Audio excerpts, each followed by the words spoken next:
Well, I'd like to welcome everybody for attending the State of the Park District presentation here tonight. So thank you for coming out on a rainy evening. As a general overall outline of tonight's meeting, I'm going to provide a few comments in terms of the Park Board of Commissioners and their role and so forth. And then our Executive Director, Jim Rogers, will talk more specific about the state of the Park District and future vision and so forth. From my perspective, as far as the Park Board goes, one of the most important things is our mission statement. What are we here for? What is our vision? We believe we exist to provide experiences for the lifetime of enjoyment of the people who live and play in Elmhurst. Pretty simplified message, but there's a lot of meaning that you can sit back and think about when you read that statement. The Park District was created by the Elmhurst community in 1920 as an independent governing unit. That's a real important thing to remember. We are an independent unit within Elmhurst. It provides a lot of benefits to the focus of what our residents want in a park district.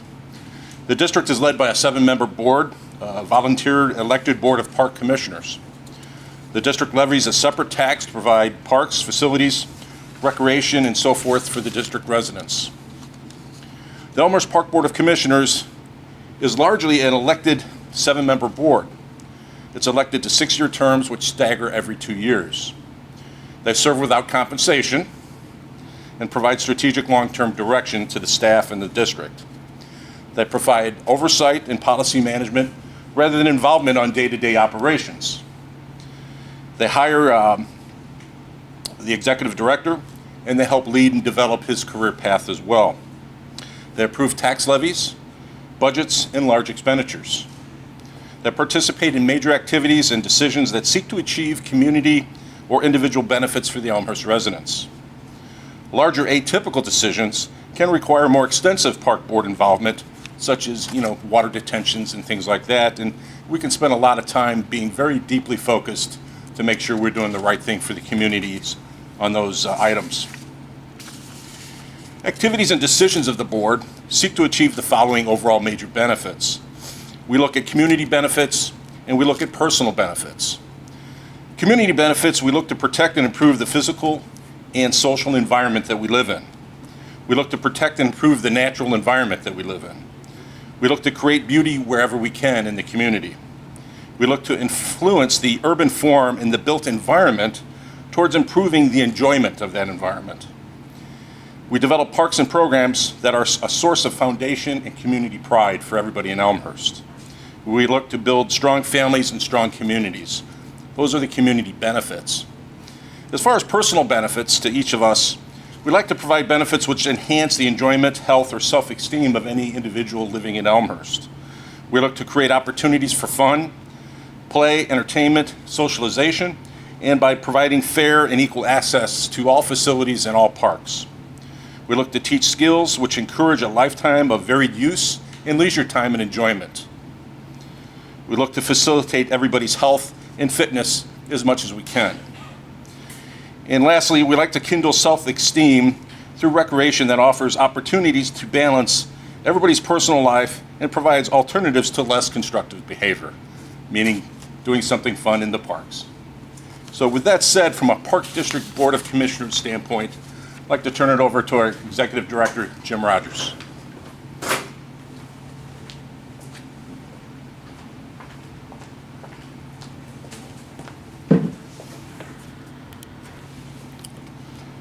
Thank you, Vince. Very much appreciate that introduction and you representing the Elmhurst Park District Board, as we are very much appreciate the attendance tonight by residents as we really bring to you the first time that the Park District has done a State of the Park District. So when we look back on this years from now and have done a number of these, you'll be able to say you were there for the first one. So again, thank you very much for being here. I know it's something you're going to want to remember that.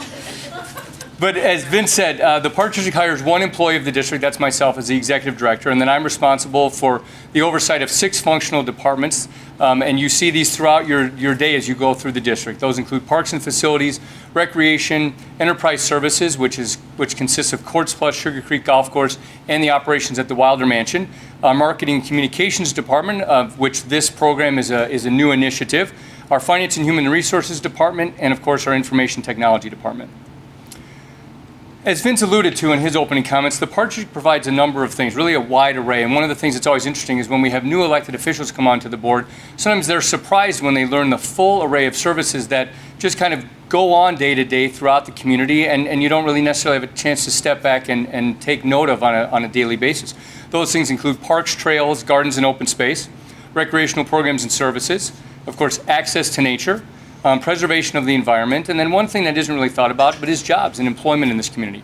We employ over 800 individuals over the course of the year. Only about 75 of those are full-time, and we have nearly 750 part-time employees. And one of the things that we are most proud of, and we really tout any chance we get, is that we are the largest employer of youth in the community. And as you can see on our slide here, we employ over 400 people, under the age of 25 years of age. And what's nice about that is a couple of things. One of the points that Commissioner Spaeth talked about was alternatives to self-destructive behavior in the community. And so you have not only the opportunity to be in recreation programs, but as young folks become teens and a little bit older, they have opportunities to work with us. And I can't tell you how often it is that I run into folks in town who say, well, my first job was at the Park District, and I was a camp counselor, or I was a lifeguard, and so on and so forth. And so that's another way that we feel that we're an important part of the community and working towards building the community. Next, in terms of parks, trails, the gardens, and open spaces I alluded to, the district owns and maintains just under 470 acres of open space. We're the largest single landowner in the community. Not surprisingly, it would certainly be something that we would strive to be. And that consists of 28 parks. And parks are broken down into a number of different categories. There are mini parks, which are just very tiny little pocket parks, neighborhood parks. We have 2 school parks. Those are parks that are neighboring conjunction with schools. One of those, for example, is Van Voorst Park, which sits adjacent to Jefferson School. We have 5 linear parks, and a linear park is kind of what it sounds like. It's a park that's stretched out like a line. So, for example, the Illinois Prairie Path is a linear park. The Great Western Trail is a linear park. And then 7 community parks, and those are the larger parks that serve a broader base of the community. So your Barron's Park, Eldridge Park, Butterfield, and that kind of thing. But we also recognize, and the Park Board never forgets, that while those are community parks and they serve the whole community, they are also still neighborhood parks for the folks who live right adjacent to them and in that neighborhood. We are very proud of the planting beds and planned landscaping throughout the Park District, including the Wilder Park Formal Wedding Gardens and the Diana Nicholas Memorial Gardens. And one thing that's very unique about the Elmhurst Park District amongst really communities and park districts throughout is a couple of features, is really the reflection, I think, of this community and the Park District's continuing dedication to horticulture, where we have a full-time horticulturalist on staff. In addition, we have the Wilder Park Conservatory, which I'm sure you're all aware of, but also the Wilder Park greenhouses. And what's unique about those is that we have a horticulturalist who those are actually operating propagating houses, which means growing houses. So sometimes you'll see greenhouses nowadays where plants are sold out of them, but they're not necessarily grown in those spaces. And again, that's something that's very unique about Elmers and really kind of one of the things that I think makes it special. And I alluded to a moment, 5.5 miles of walkways and trails, including the Illinois Prairie Path and also the Salt Creek Greenway Trail. Kind of a neat thing about those 2 parks, linear parks as they are in the trails, is that we are very unique, and you'll probably hear me saying that a lot because I believe it to be true. But truly, I'll try not to say it too many times where it's not completely accurate. But it's unique in terms of the trail systems in that with the Illinois Prairie Path, it allows Elmers residents to use a trail, biking, walking, jogging, and go east-west, multiple miles in each direction. And then it intersects with the Salt Creek Greenway Trail, which has been in existence now for about 10 years, and that provides a north-south connection. And so if you live anywhere in this area, you can get to both of those trails, but if you live north of here and you want to go west, you have to get on the Salt Creek Greenway Trail, come south to Elmhurst, and go west. In Elmhurst, residents have the opportunity right in town. You can go north, south, east, west, right from here in your own town. We'll kind of intersperse a number of testimonial type quotes throughout our presentation as well. We've got a lot of folks who feel very strongly about the district and are very strong participants. This is a nice quote from a mother of 4 who talks about her enjoyment of the parks. And as a mother of 4, I'm sure she spends a great deal amount of time in the parks, and we're very pleased that she and her family are able to take advantage that way. But our parks provide more than just green space. They also provide fun space. So there are certain parks where it is just passive open space, and that serves a very important purpose. But also we also have a lot of active areas in our parks as well. Believe it or not, all told up, we have 68 athletic fields throughout the parks. We have 12 designated picnic areas, a number of those with larger picnic shelters. We have 19 playgrounds. We have the lagoon at Eldridge Park that's available for fishing and ice skating. And we also have the 3 lighted sled hills, and I'll talk a little bit later about one of those sled hills in particular. Here's another quote from, this is a favorite of ours. Whenever we plan to make park improvements, and particularly playgrounds, we hold community input meetings and invite the community to come and share their thoughts and opinions and ideas with us. And what's really fun when we do our meetings for playgrounds is occasionally we'll get some of our youngest residents to come to those meetings, and we love that because it's one thing for mom and dad to say that they think that their kids know what they want on the playground, but it's another thing for a 9-year-old like Claire here to tell us exactly what she wants to see. So we have a lot of fun with that and have gotten some great ideas. And there have been times when we've held these meetings and we'll have a 9 to 10, 8, 11-year-old come in and they've already drawn up, construction paper and crayons what they want to see in the playground. And we love that. And believe it or not, I could take you out to some of our parks and show you some of those places where those designs have actually come to fruition. In addition to the outdoor spaces and outdoor athletic fields, we have a number of indoor recreational facilities at the Park District, including the Abbey Senior Center, where we find ourselves this evening, Courts Plus, the depot that is along the Prairie Path there at York Road, the Wagner Community Center, the Wilder Mansion, the Wilder Park Conservatory, and Greenhouse, as I mentioned, and then our 4 community park-based recreation programs at Butterfield, Crestview, Eldridge, and Wilder Park. With all of these programs and services, one philosophy that's always an underpinning of what we do at the Elmers Park District is to provide a service, as we say here, a service and an attitude of inclusion. And that extends to every resident in the community, young, old, been here, lived there their whole life, brand new, and particularly those with disabilities. And we are very proud that this district has for decades now had a philosophy of inclusion where we will make whatever reasonable accommodation we can to allow for full participation in the district's programs and services. Kind of jumping back to some of our, we talked about our indoor recreational facilities and buildings, and then these are some of the larger outdoor recreational facilities. We have, of course, East End Pool. We have the hub up at Barron's Park that includes our spray ground, batting cages, miniature golf, and concession stand. We have Norman P. Smalley Pool that serves the center and south end of town. We have Safety Town right by the depot there and along the Prairie Path as well. And then we have Sugar Creek Golf Course. Interesting note about Sugar Creek Golf Course is that that is a facility that's actually co-owned by the Elmhurst Park District and the Village of Villa Park. Just last year we celebrated our 40th anniversary of working together. And that's a really tremendous example of intergovernmental cooperation that is to the benefit of both communities, because you may or may not be aware, but quite aware, but the golf course actually sits in Villa Park itself. However, the Park District and the Village have joint ownership of the property. And so were it instead that we, especially at this point in time, were to try to find somewhere in this community to build a 9-hole golf course, or much less than 18-hole, it would be virtually impossible. And even back in the 70s, it was a challenge then. But it was a great opportunity. It's been a terrific partnership ever since.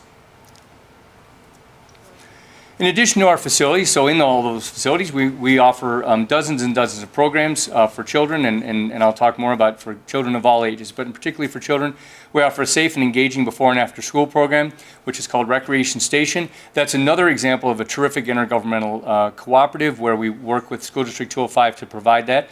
That program now, I don't know the exact, it's been around for many, many years, probably 30 plus years now. And it's a great example of a need to be met for the residents of this community, and really an efficiency in doing so with the 2 entities where the school district provides the space in the schools, and then we come in and we run the program. And it's just been, and the need for that has never been greater than it is now, and continues each year to grow. That program started out initially in 3 elementary schools, 3 of the public elementary schools, went to 5, and now it's in all 8. And we also serve students from some of the parochial schools who come over to those locations as well. We also then have our Preschool in the Parks program. That's our Sunbeams and Rainbows program. I think that might have recently just celebrated actually its 50th anniversary, but that's held at those smaller preschool buildings that I mentioned in the parks. And one of the things that we think makes Sunbeams and Rainbows unique from a lot of other commercially run preschools is the fact that it's held in the park. So you're going to a park setting, you're going to somewhere where there is a playground in the park, and really a nice opportunity. We have a number of varied interest programs for children. We have individual and team sports. We have a large gymnastics program. We offer summer camps. We have a large performing arts program with dance and music lessons, theater programs, and the list kind of goes on. And here's a quote from one of the mothers of one of our gymnasts. Again, a very large program that's held up at the Wagner Community Center. Over the course of a year, we have over 1,000 children who participate in that program. Of course, all not at the same time. We have a big facility, but it's not that big. But really has grown over the years to come to be a real strength of the community. Oh, and then we just have a little cutoff here from our photo, but we have programs for grown-ups as well. Or as I like to say, kids of all ages. So we have socialization opportunities, luncheons and parties, some of which take place here at the Abbey.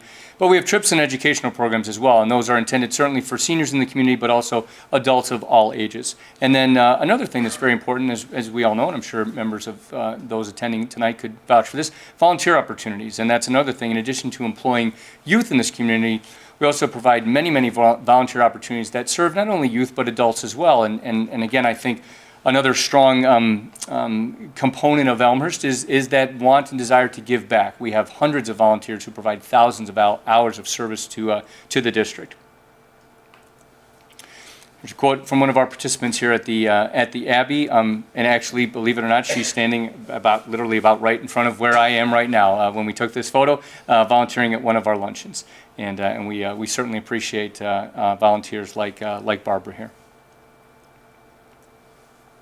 In addition to programs that are fun and recreational, we also have many opportunities to keep you healthy, again, alluding to one of those benefits that Vince cited earlier. Certainly Courts Plus, which is our full-service fitness facility.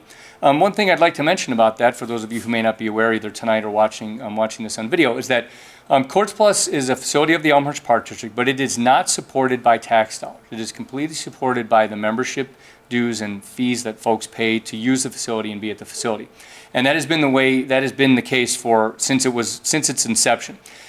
What's unique about that then, in addition to that, so it's run as a business. We run it as a business, as any, say, private fitness club would run. And the reason why there's a very strict reason why we do that, and that is because the intent with Courts Plus is that it will actually turn a profit above covering its cost to operate and any capital improvements that it needs, but that it will actually turn a profit. And over the course of the last 20 plus years, Courts Plus has contributed nearly $4 million that has gone back into the park system. So building things like playgrounds and walking paths and planting trees and things like that. And so what happens is we take those profits and reinvest them back into the district, which allows us to provide perhaps more than we otherwise would have been able to provide. But in addition, potentially helps us to hold the line on the taxes that are levied to the community because of that club. Now, we do look at we understand that Courts Plus is still a community asset, and so when we look at the programs and services there and the fees that we charge, we still look to be appropriately placed in the marketplace. So what I'm really saying with that is you will never find that Courts Plus is the most expensive fitness club you could join. Even if the market would allow for that, we would not look to do that because that is not part of the philosophical underpinning of the Park District. So no tax support, but still priced at a reasonable basis that then allows for reinvestment back into the park system. And here's a quote. This is a great quote from this mom, Jody, who says, "The people here at Courts Plus are amazing and so involved with the boys. I'm almost embarrassed to say how often I come here for group exercise, but it's usually about 6 days per week." So we know that, and what I like to think about with this slide too is that we know she's getting her physical fitness by being in those classes, but there's a little bit of that mental fitness as well, as her two boys, who I can tell just by looking at them, they're probably a little precocious, get cared for in our Kids Plus facility there at Courts. Another thing we do, and it's an intangible, and as Vince alluded to with our mission statement, with the district's mission statement, which is to provide experiences for lifetime enjoyment. One of the things I most enjoy about the industry in which I work and that the board members choose to volunteer is that at the end of the day, you can't quantify what we do. Now, there are quantifiable things you can attach. How many people came to Courts Plus, how many people were in this summer camp, how many acres of grass did we mow today? We can't quantify certain things, but our business is not about counting things at the end of the day. It's about providing experiences. And so one of the things that happens tangentially is what this slide alludes to, is people create memories in our parks. And there are weddings, there are social events that take place, there are picnics, birthday parties, those who use our garden plots. And one that we don't have on here, but I thought about as I was preparing for tonight, is I could almost ask for a show of hands and ask our audience who are watching this on videotape. How many of you have taken pictures at the Wilder Park Conservatory, right, in front of the poinsettias at Christmas, or gone in for Easter pictures with your daughters in the little cute Easter dresses? And so, it's a point of pride for us to think of how many photo albums, and now we know they're all digital, but back in the day, how many photo albums with the little corners of those yellowed pictures have we been in over the years? I'd like to think probably thousands, and that's really a true point of pride for us as a district. And here's an example. A business or an opportunity we've only been in for, again, time flies, but I'll say about 10 years or so as well, is the Wilder Mansion and the formal gardens and weddings, and talk about just an incredible opportunity to be a part of memories. I get over there and peek at some of our weddings here and there from time to time, and to think that we're a part of those folks starting off, just incredible. And one of the neat things that comes with having a wedding in the Wilder Park Fulmer Garden, if any of you have had the chance to be there, was we have brick paver walkways throughout the gardens there, and as part of the wedding package, when you have that with us, is you get a brick. And so it'll say, well, this here, Ryan and Kim, and they can put the date or a little symbol of wedding rings, and to think that they'll be coming back at their 5th and their 10th and their 25th with their kids, or their 50th with their grandkids, is really, really a unique thing for us. Again, that is a real point of pride for us. But in addition to those types of events, we also like to do things that we bring the entire community together, and we offer a number of community events throughout the course of the year. We've got some great photos here of people enjoying those. Things like our egg hunt, which has in recent years been accompanied by a doggy egg extravaganza. If you haven't seen it and you don't believe me, please make a note and come out next year and join us. We have an Adventure Day at Elmers Park. We have movies in the park. We do a kite fest. We do trick-or-treating programs. We do our Big Touch-a-Truck program, which was held earlier this month. And then we have our holiday tree lighting, which has become a long-standing tradition in Wilder Park each holiday season. So then the question becomes, how do we provide all this? What type of resources does the community make available to do this? You may be surprised to learn, although I mentioned it, kind of foreshadowed it a little bit with my discussion about Courts Plus, but only about 58% of the district's revenue, or excuse me, more than 58% of the district's revenues come from sources other than taxes. And that's very important, because what it's saying is that we are continuing to provide programs and facilities and services that folks want, but that are above and beyond perhaps what the tax dollar would provide, and that folks are saying we want to and are willing to pay that to have these additional services. And as we say, our programs and services are provided by a mix of fees and taxes depending upon the offering. So like, for example, those community events I just mentioned, we don't charge admission to those. Those are supported by tax dollars and also sponsorship opportunities, and because they're available for the entire community. And then I kind of use that as an example, and then if you go to the other end of the spectrum, if you were to go to Courts Plus and get a massage, it's a wonderful service and opportunity, but I'll say it doesn't really benefit anyone except the person getting the massage. Now, when they go home, they're probably a little more relaxed and at ease, so it probably benefits the family as well, but it doesn't have a community benefit. So with an opportunity like that, the price point there will be that you'll pay basically the full cost to provide that service, and that seems very equitable because it benefits you, whereas down to the other end of the spectrum, when there are things that benefit the whole community, those are supported by tax dollars. In addition, we always look for grant funding and have utilized that to the tune of millions of dollars over the years to benefit the community, whether that be from the state of Illinois or other types of private funders. I'll talk about an example of a project in a little bit where grant dollars have been involved largely. And then I already mentioned that no tax dollars are used to support the operation of Courts Plus. So when you think about your tax bill and that comes in and a certain amount of that goes to the Park District, we like this illustration. It shows you that just under 5.5% of your property tax dollar goes to the Elmhurst Park District. So for every $1 you pay in taxes, about a nickel comes to the Elmhurst Park District. And so what does that mean to the Elmhurst homeowner? So this is a chart we provide and have in the district's budget each year, and it shows you average home values and what the owner of that home would pay to the Elmhurst Park District. So if you have a $250,000 house, you'd pay about $310 to the Elmhurst Park District. And I like to figure like that because one of the ways I think about it is that that's less than $1 a day. Certainly goes up when your house is larger, but still I believe, I feel comfortable to be anywhere on this chart and feel like that's a good value to the residents of this community. So how does that compare to other communities in DuPage County? Pretty much every community in DuPage County has a park district. And we like this. I know you can't read all the names at the bottom. And I should mention, too, for those watching at home as well, this presentation will be available on the Park District's website within the coming days, as well as the video presentation if anyone wants to see the details of it. But this is a chart that shows from left to right the tax rates of park districts in DuPage County. On the far left there, you see the highest tax rate of a park district in DuPage County. And then that red bar, about 2/3 of the way down to the end, is where the Elmhurst Park District sits. So again, I think when you compare, and I'm an Elmhurst resident, lived here a long time myself, take a lot of pride in this community and think that the services provided here for the tax dollar are very strong, but particularly when I think about the Park District and I think about it in comparison, I'd like to think that that's a pretty strong value being provided to the community for where we sit in relationship to the other communities in DuPage. So then the question becomes, when you pay your tax bill, you pay that $1, where does the rest of it go? You see in front of you here, a number of you have probably seen this, about just over 70% of your tax bill goes to the school district, a comparable amount of about 5% goes to the library, a little under 8% to the city, and then DuPage County, the townships, and the College of DuPage as well. And when I talk about value of the park district, we like to share information that folks may not be aware of just in their general day-to-day goings-on, but there's value to the park district, or value provided by the park district, in that you go to a park and you're in a program and you are with your family or with your friends. But in addition to that, there's a concept called the Approximate principle of parks. And what it talks about is that homes in proximity to parks, or homes even in a community with parks, have a greater value.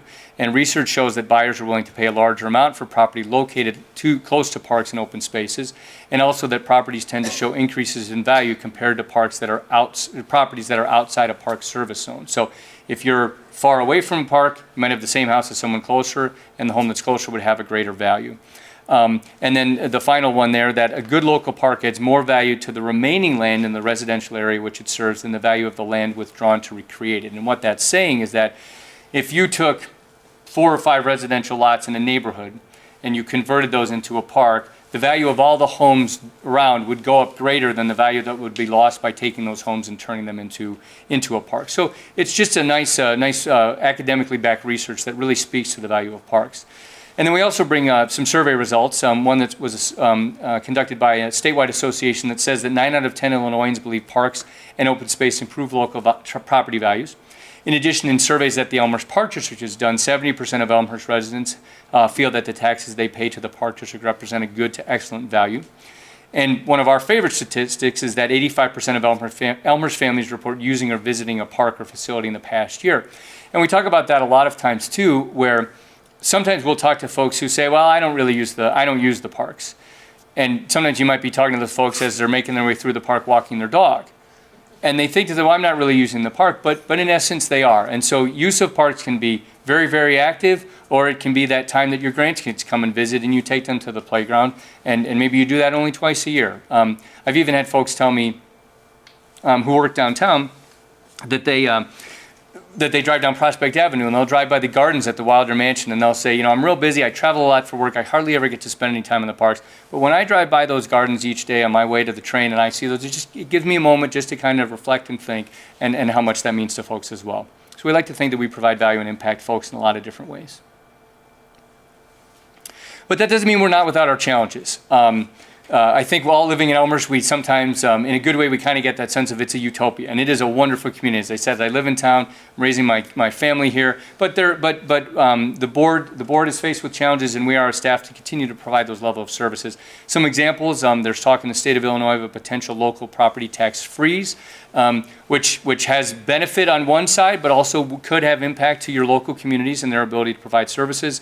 There are impacts of legislation that come about sometimes, and a lot of times we talk about these as being unfunded mandates. They're not necessarily bad things, but the challenge is where do the dollars come from to provide those? So things like meeting the requirements of the Affordable Care Act, when minimum wage increases. Again, they're not necessarily bad things, but the question becomes one of how are those funded? We're very proud the district in another almost 4 years will be coming up on its 100th anniversary, which is a tremendous accomplishment, something of which we're very proud and looking forward to celebrating. However, with an older agency comes older facilities, and so one of the challenges we have is that the average age of our parks and facilities is they're senior citizens. I guess that's the best way I could put it, and so that comes with the challenges inherent to those as well. We also, and some of you may be aware, we have limited programming space for youth sports and programming. Gymnasium space is something that is really of a need as to what the community has been telling us. In addition, I talked about Courts Plus and the way that it operates, and we're very proud that Courts Plus has approximately 7,500 members. So it's a big club and serves a large segment of this community. In this coming year, there will be 2 major new health club competitors coming into the community. And again, the challenge there is, we're all about the free market. We understand how that works, and there's nothing wrong with that. But if that were to hurt Courts Plus in terms of membership and revenues, where it eventually cycles back around then are those dollars there available to reinvest back into the park system. And then finally, just overall our ability to deliver services to meet resident wants and needs going forward with the current resources. And that kind of again goes back to the chart that we showed that, again, we think we provide a very strong value for the tax dollar, but it is where it is right now. And so it's a kind of a situation where, again, we know this is a very positive district, is thought very well of, provides a good value, but we're at a place where resources being what they are, it's kind of what's here is what you pay for is what we're able to afford. And so when there's increased demands, and I'm sure a lot of you have seen, or those of you watching might be those folks, a lot of new families moving into town, they have wants and desires and needs, and we continue to look to fill those, and that can be a challenge from a financial perspective. So I want to then hit on a few of the district's accomplishments over the last couple of years. Very excited to hit on those. You may or may not be aware, but in the early part of 2015, the Elmers Park District consolidated the Pick Subdivision Park District. You may not be aware that there was a Pick Subdivision Park District, but the Pick Subdivision is a small subdivision that is actually west of Route 83, just north of St. Charles Road, and it's in the city of Elmers, but it was not in the Elmhurst Park District. And so when they participated in programs and services, they were treated as non-residents because they didn't live within the Park District. But their Park District Board approached the Elmhurst Park District Board basically saying, we would like to join you. And so they passed a resolution indicating that they wanted to join, and then the Park Board did the same. And so the word consolidation sometimes has an uncomfortable feel to it, but this was, if you wanted to call it, it was a friendly consolidation. They approached us and said, we'd like to join you and become residents of the Elmers Park District, and that took place over the course of, in early 2015.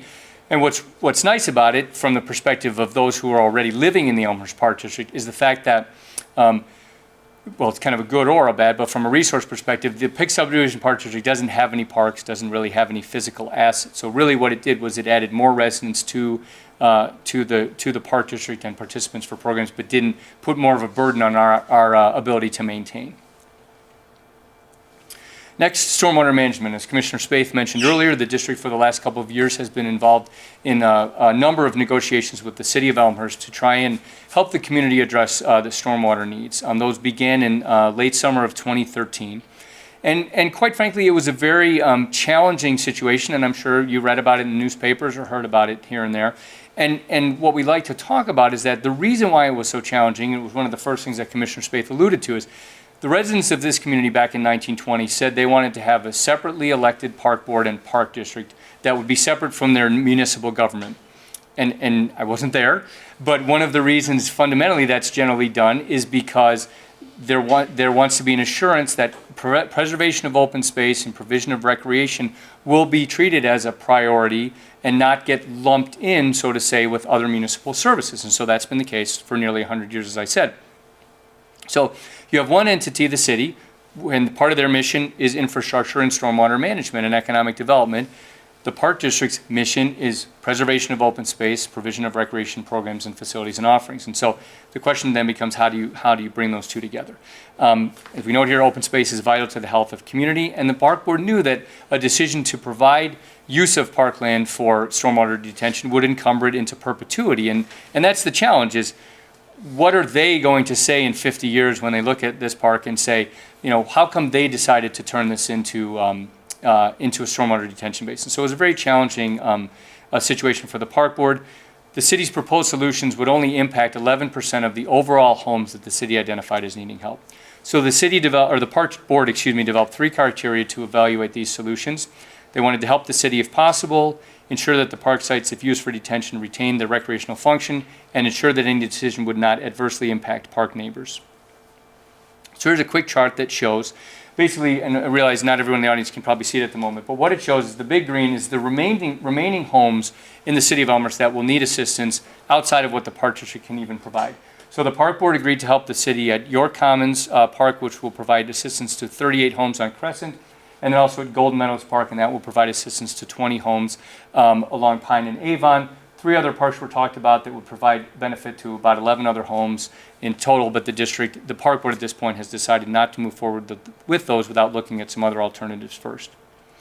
So in late 2014, the Park Board agreed to help the city with that, and since that time have been working on developing the details of the intergovernmental agreements and the specifics. I'm pleased to let you know that both those intergovernmental agreements have been finalized and approved by both the City Council and the Park Board. At York Commons, construction is underway, started actually just earlier this week. And at Golden Meadows, we'll start later this year or early next year. And I should mention, again, when the park board went into this and looked at the challenges of what it would mean for you as a community and the impacts on the park district, at Golden Meadows, for example, the park board is going to be selling that piece of property to the city, taking those funds and buying other property to take the place of it, so that the park district will, or park community, excuse me, will come out whole from an open space perspective. So that type of thinking was always critical to the park board, that they assist where they can, but try to find creative ways that the community not go backwards from a park perspective. Other accomplishments, excuse me. We renovated the playground at East End Park, built a brand new playground, which is very exciting. It was a rainy day when we did the ribbon cutting. You can see it there a little bit, but didn't stop the park board, who came out, stood under a tent with umbrellas and cut that ribbon, and has been being enjoyed ever since. We also resurfaced the tennis courts there as well and did some work on the ball fields. At Gloss Memorial Park in the middle of town, where the mausoleum is, we went in and kind of did a new landscaping plan, replaced overgrown hedgerows, put in new benches, picnic tables, and drinking fountains. Very nice. That's your classic example of a passive park. It's somewhere to go, stroll, enjoy nature, sit on a park bench.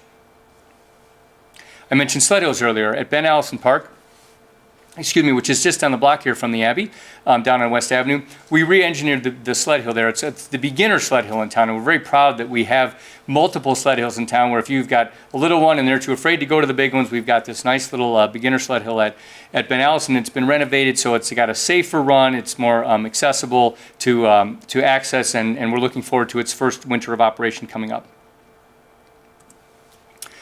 Hot off the presses, just a couple of weeks ago, the Elmers Park Board approved the purchase of the property at 135 Palmer Drive. This is the medical building there on Palmer Drive as you go to the underpass. It's immediately adjacent to Gloss Park, so the properties are adjoining one another. And as we note here, and the idea there, one of the Park Board's philosophies about the potential of acquiring open space is if we can take a park and enlarge it by acquiring property right next to it, we try to do that. So this just happened. We're excited because we believe, as Vince mentioned earlier, it'll provide respite from the built downtown environment. As you know, many more residents will be coming into downtown Elmhurst with some of the apartments and condos and things, and anything that can be done to provide a pocket of green space and some more respite from that, we think is very important. Its future use is yet to be determined. We don't know if the building will be reused or taken down and it'll just be open space, but the Park Board is excited about those opportunities and what they'll be able to mean for the community. From an information technology perspective, I won't spend a lot of time on this, but we know computers touch everything that we do these days. We launched a new registration system. We increased the bandwidth that the Park District provides in its to provide access to our systems. We launched some new websites. We're on Facebook with Courts Plus now, so a lot of really good things. And then finally, spinning back to nature and trails and things, we planted over 120 new trees. We put in rain harvesting tanks at the Wilder Park Conservatory, and then we use that water to water vegetation throughout the district. And in addition, at our administrative office, we have a water collection system, and we also take that water and water some of the vegetation throughout the district. We had the opportunity to resurface both the Illinois Prairie Path and the Great Western Trail. And the Great Western Prairie continues to be maintained in kind of a piece of natural history that this community values greatly, and we are proud to maintain. So a few plans as I reach my conclusion that the district has for this year and the years coming. Butterfield Park is being redeveloped literally as we speak. We held a series of community meetings back in late 2015, early 2016, and we've been under construction all summer long. We'll be improving the drainage in that park. We'll be improving the playability of the ball diamonds, putting in new backstops, putting in drains underneath the fields. We're putting in new tennis courts, new lighting, a new parking lot. Improving the pathways throughout the park, and what they will have for the first time in Elmhurst is they will have permeable pavers on some of those pathways in the park, which is another opportunity to manage the stormwater in that park as well. We will be having our grand reopening and ribbon cutting event, and I invite anyone here tonight or watching as well to consider coming out and joining us at, I think it's noon on November 5th, right down there at Butterfield Park. And the biggest component of that project that we're very excited about is the Playground for Everyone. This is a playground that we've been in the planning stages of for a couple of years now, and we undertook a huge fundraising campaign and had tremendous support from the community and service clubs and community organizations. And this will be Elmhurst's first universal playground, and that will be a playground that is fully accessible to individuals with disabilities. I mentioned the district's philosophy of inclusion earlier, and this is really taking that to a whole nother level. Every playground in the Elmers Park District is accessible according to the requirements of federal law, but this will be the first playground that has every single component of it accessible to individuals with disabilities. However, it's intended for any user. So if you go with your kids or you take your grandkids there, you won't know it won't look any different, but know that it's fully accessible for folks of all abilities.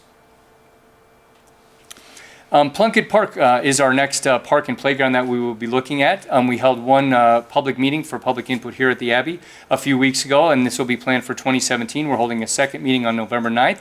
So those of you in attendance, if you're enjoying this a lot and you'd like to come back, please feel free to come back in about a month and a half, and we'll be here to get some input on Prickett Park. A few other future priorities. We are in the midst of the Park Board Commission to have a study done to look at the potential of an indoor sports facility in Elmhurst, something that might involve gymnasium space, synthetic turf space, potentially aquatics or ice. And so we brought this firm in, and they've been talking to user groups. They've been looking at regional outfits that might use a facility of this type, and they are actually going to be bringing their results to the Park Board in just a couple of weeks on October 11th, and we'll look forward to those results and seeing what the future might hold. Speaking of future, we're also, this coming fall, within the next few weeks, we'll be releasing a community survey to the community. We do this about every 5 years or so, and we look at a number of factors. How does the community feel the Park District is doing currently in providing services? What is most important for the district to provide? What needs would you like to be met? What future needs do you have? And then we're also going to be asking some questions about willingness to pay for some of those things. If the community would like new A, B, C, or D, do they have a willingness to pay for that? So that, as I said, will be launched shortly. It'll go to a random sampling of homes, so I can't guarantee that everyone in the room will get one, but you might be one of those lucky folks. And that survey will then lead into the Park Board and Park District updating its comprehensive plan, which is a plan that looks at the entire park system, parks, buildings, programs, services, and the firm, that same firm that's doing the survey, is coming in and looking at all of the facilities and amenities that I mentioned.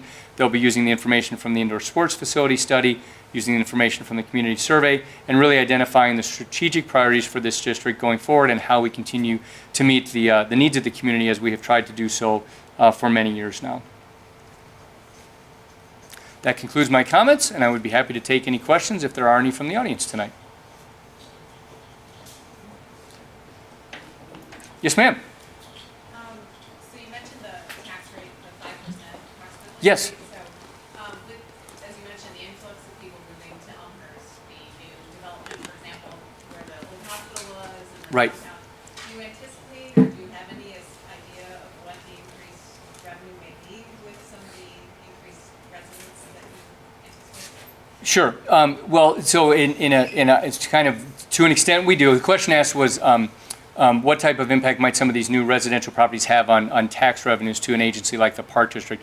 I'm not going to flip all the way back, but if you remember that chart that I had up there with the homes, one way to look at that is, for example, to know at that development, for example, approximately what are the homes selling for, and then look at the tax dollars generated by that home, and that's kind of how we look at factoring some of those things. So I don't have an exact figure in front of me this evening, but we are able to calculate those types of things. And then with something like some of the downtown developments, a little of that still remains to be seen because we have to see, once they come onto the tax rolls, what the assessed valuation is of that entire facility. But one thing I will mention too, when any of those new developments happen, is both the parks and schools, there's a subdivision ordinance donation that's a partnership again with the city, where the schools and the parks receive a payment initially when an occupancy permit is issued for those properties, and it's kind of an impact fee. So it's important for the Park District, but it's also especially important for the school district. As you can imagine, a development like the Nitty development will be bringing new students into the school system, and so that's a way to kind of start that process off as those come online with the tax rolls. Thank you. Jim, don't the TIFs kind of take it the other way a little bit for the short term?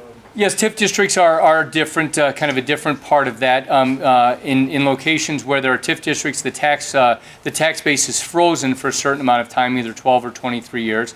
And so districts like the school and parks would receive the same tax dollars from those during that course of time that was the original base amount. But then the notion being that the dollars that are then collected over the years are reinvested in that area, and then when those come back off the tax roll, that the values of those properties are greater than they would have been had they just been allowed to mature on their own over the years. Are there any other questions I can answer this evening? If not, on behalf of Commissioner Spaeth and the entire Park Board and staff of the district, I'd like to thank you very much for coming out, and hope we'll see you next year at our second annual State of the Park District. Thank you.